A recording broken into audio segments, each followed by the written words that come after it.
సాయిరామ్. విశ్వకర్మ వాస్తు YouTube channel స్వాగతం. నేను మీ విశ్వకర్మ. ఇంకొకరు కామెంట్లో ఏమడుగుతున్నారంటే, ఇంటికి ప్రతి మూల చూడాలా, ప్రతి రూమ్లో దిక్కులు చూడాలా. హాల్కి మొత్తాన్ని చూసుకుంటే పశ్చిమంలో ఉన్న ద్వారం నైరుతిగా అవుతుంది. హాల్కి ఇంటి మొత్తాన్ని చూస్తే పశ్చిమం డోర్గా అవుతుంది. అంటే కొంచెం ఇతను అడిగిన అతను కొంచెం డీప్గా వాస్తులోకి వెళ్ళిపోతున్నాడు. సరే, డీప్గా వెళ్ళాలి తప్పదు, కానీ మనం సొంతగా ఇంటర్ప్రిటేట్ చేసుకుంటేనే కష్టం. ఎవరైనా బాగా వాస్తుల అనుభవంలో అని అడిగి తెలుసుకుంటే బాగుంటుంది. చాలా మంచి ప్రశ్న ఇది, ఎందుకంటే అది తినేస్తూ ఉంటుంది అతన్ని. హాల్కి చూస్తే మాత్రం నైరుతిలో ఉంది, ఇంటి మొత్తాన్ని చూస్తే మాత్రం మధ్యలో వస్తుంది. నాకు ఒక 35 ఇయర్స్ బ్యాక్ జరిగిన సంఘటన గుర్తుకొస్తుంది ఇప్పుడు.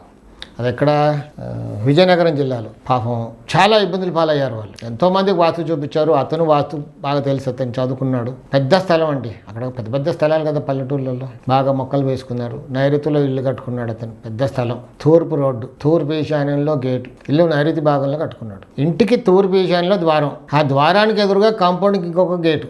కాంపౌండ్కి ద్వారానికి ఎదురుగా గేటు ఉండాలని చెప్తారని తూర్పు ఈశాన్యం ద్వారానికి ఎదురుగా గేటు పెట్టుకున్నాడు. కానీ రిజల్ట్స్ రావట్లేదంటే చెడు రిజల్ట్స్ వస్తున్నాయి. అక్కడ రిజల్ట్ రాకుండా ఏ స్థలం ఉండదు.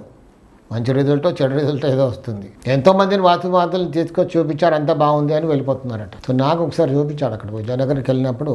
35 ఇయర్స్ బ్యాక్ స్టోరీ ఇది. అఫ్కోర్స్ నాకు చూడగానే అర్థమైపోయింది దోషం ఏంటో. అక్కడ జరిగింది ఏంటంటే, స్థలం చాలా ఉంది. తూర్పులో ఒక రోడ్డు ఉంది. మొత్తం స్థలానికి ఇల్లు ఆగ్నేయంలో కట్టుకున్నాడు, అంటే నైరుతి భాగంలో.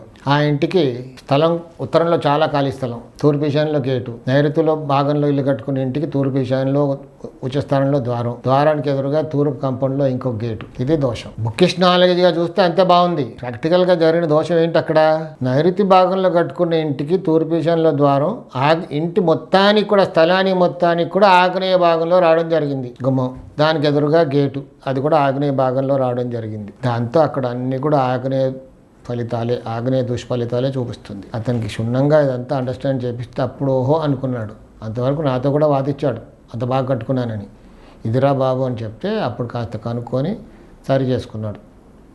అప్పుడు ఉత్తరీశాన్యంలో ద్వారం పెట్టుకుంటే మంచి రిజల్ట్స్ వచ్చాయి. అలాగే ఇక్కడ హాల్కి నైరుతిలో ద్వారం ఉన్నట్టుగా అనుకుంటున్నాడు. అంతకుముందు ప్రశ్న ఏంటి, ముందు మొదలుపెట్టి ఏం అడిగాడు, ప్రతి మూల చూడాలా, ప్రతి రూమ్లో చూడాలి. ఇంటి మూలకి ఈశాన్యం బాగా పెట్టుకొని, కాంపౌండ్లో ఇంటి లోపల ఈశాన్యం బాగా పెట్టుకొని, ప్రతి రూమ్లో ఈశాన్యం చెడగొట్టి ఈశాన్యంలో బరువులు పెడితే మాత్రం దుష్ఫలితాలు తప్పవు. అలాగే ఇంటి మొత్తానికి పశ్చిమంలో ద్వారం అయింది, హాల్కి మాత్రం నైరుతి అయింది. అంటే ప్లస్ మైనస్ 2 ఉంటాయి అక్కడ. హాల్లో కూర్చొని అక్కడ ఏమైనా డిస్కషన్స్ ఉంటే అన్ని గందరగోళాలే, అండర్స్టాండింగ్ ఉండదు. ఎందుకంటే హాల్కి నైరుతిలో ఉంది కాబట్టి ఆ దుష్ఫలితం తప్పదు. సో ఇలాంటి చిన్న పొరపాట్లు కొంచెం సరిగ్గా చూసుకొని కట్టుకుంటే బాగుంటుంది. సాయి రక్ష.